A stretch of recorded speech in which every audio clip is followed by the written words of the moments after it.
G'day Bifrosters. Let's have a look at getting some motion for free. The first thing we're going to need is something to apply the motion to. So mesh sphere, going back to the old favourite.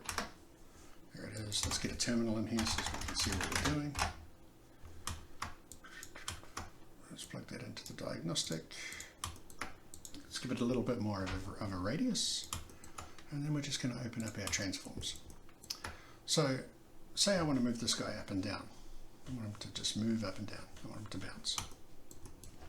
How am I going to do that without going into Maya, moving the whole Bifrost graph up, moving it down, setting keyframes, etc., etc.? Well, it's another use for the time node. So I'll show you how to set this up yourself, but just be aware that if you download this, it's all set up for you. So I'm going to go by frame, and what I'm going to do is I'm going to take this out to a multiply. So I'm just getting every frame out as this is playing, and I'm going to multiply that by a value, and that value is going to be somewhere between 0 and 1, so we'll start at 1, multiply that. So what's this doing for me? Well, this is going to take every frame, multiply it by 1, and output it. So at this point it's 1, now it's 13, now it's 103. So you can see how when I press play, it's going from frame to frame to frame to frame. It's great. It just gives us the frame output. It gives us a changing value, and that's what we were after for this. So the stated goal is to make this guy bounce. Let's change this value into a vector 3. We will plug in our time into the y-axis. So remember, this is the frame number coming out, 1, 2, 3, 4. And we'll output that into the position of the sphere. It's going to start at position 1, and then I step forward 2, 3, 4, so that's what's going to happen. It's just going to slide up out of frame. Cool, but that's not what we said we wanted. What we wanted was to make it bounce.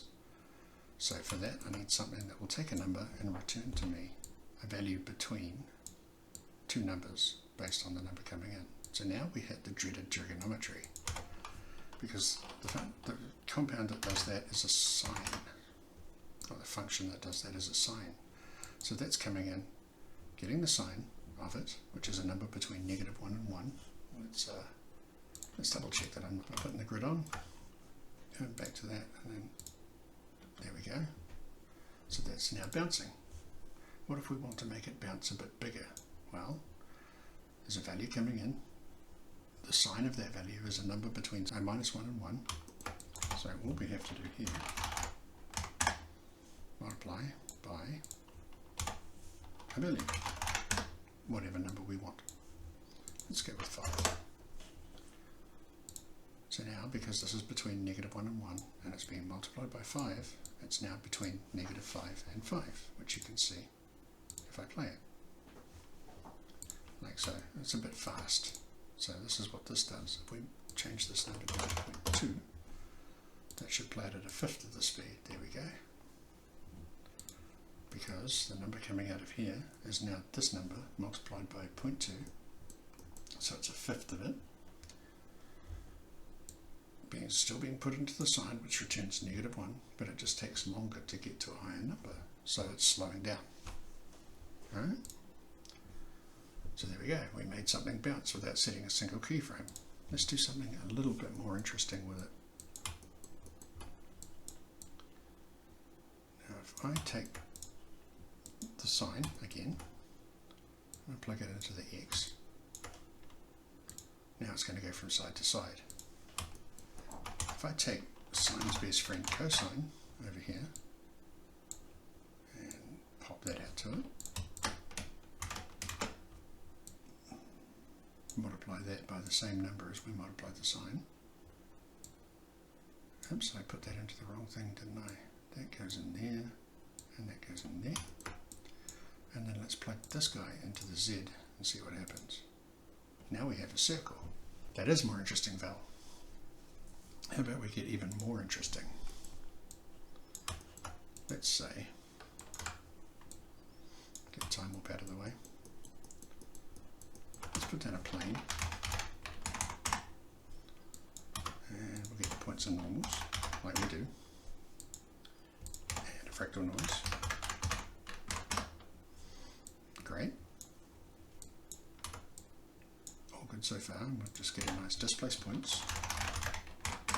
All nodes we've used like in other videos and many times before. And let's pop this out to the proxy. Turn off our, we'll turn off our sphere and we'll put our plane on. Our plane is very small. Let's make our plane a bit bigger. So let's go for 24 by 24 just to cover the grid, and we'll get a little bit of resolution in there. 60 by 60 might do it. Yeah, it's fine. Turn off the grid.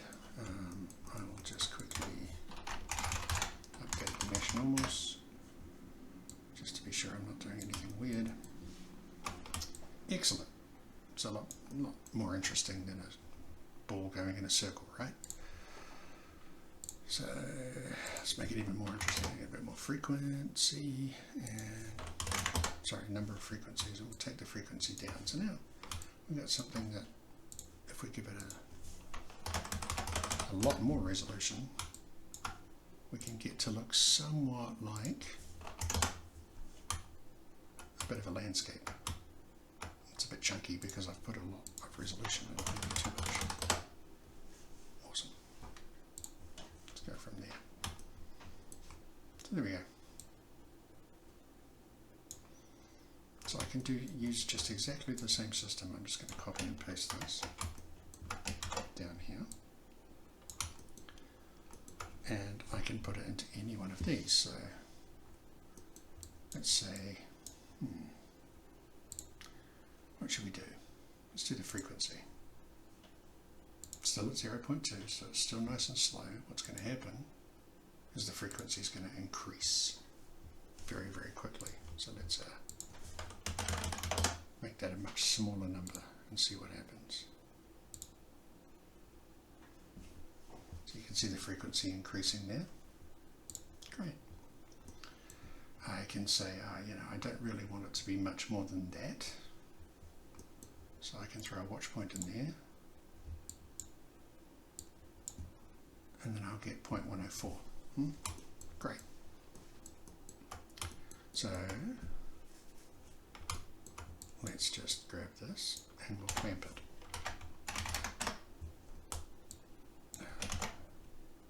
You know, I'm pretty sure I didn't have anything selected when I did that. I think Bifrost does that to me on purpose. So we'll just throw a clamp in there, we'll throw the value in there. The minimum we know is 0, the maximum is like 0.14. So this should now increase its frequency to 0.104 and then stop. So here it comes in, increasing, and it's stopped. Perfect. Lovely. Now, what if we wanted to say, start to make that change after it's stopped? Well, that's a bit of logic. So what we can do is we can take whatever's coming out of this one before the clamp,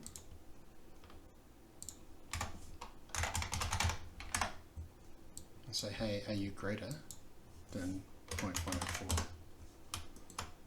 Put on an if statement, just that little bit of logic we use, and this will become our false case. So keep growing until you hit 104. And then our true case, what we're going to do is we're going to, what are we going to do? Let's do our sign trick again. We'll take this guy, put a sign in, and before the clamp again, put that into our true case, and we'll plug this whole thing. Oh, we don't even need a false case. Actually, what we'll do is we'll plug this into time. We do need a false case, but we're going to put that in as the clamp. So let's see what this does.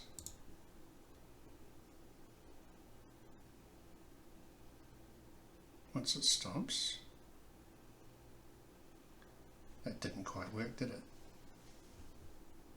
Let's just make sure things are working. So I'll pop that sign straight into the time, see if we get any change.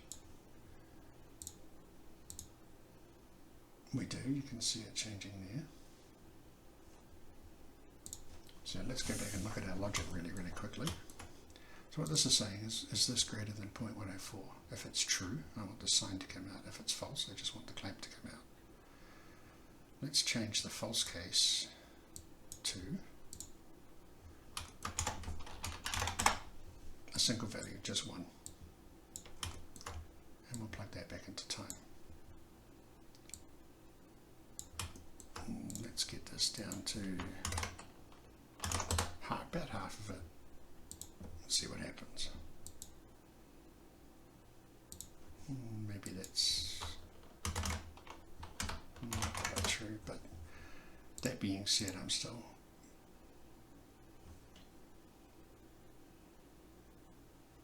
so once the frequency stops, everything stops. Bugger. That should have worked. So let's have a look at our watch point here.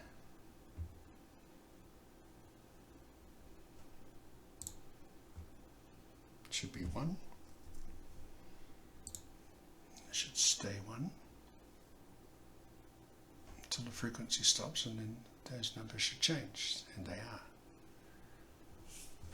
It's possibly because this is quite a small number, which we can get around by, there we go.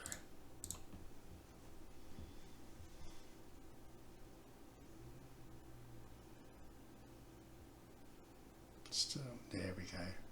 Lovely. So what I would do here is I would put another multiply in. I would multiply the frame coming out into the sign with a different number.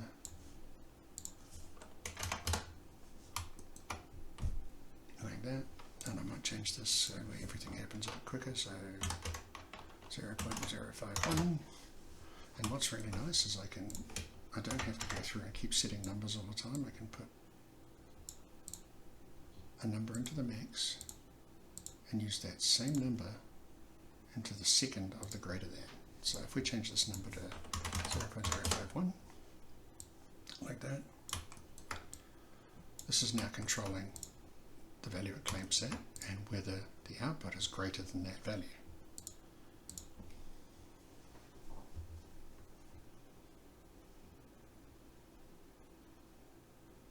And you can see the sign reversing now. So definitely a little more interesting and a little more in depth in terms of troubleshooting as well.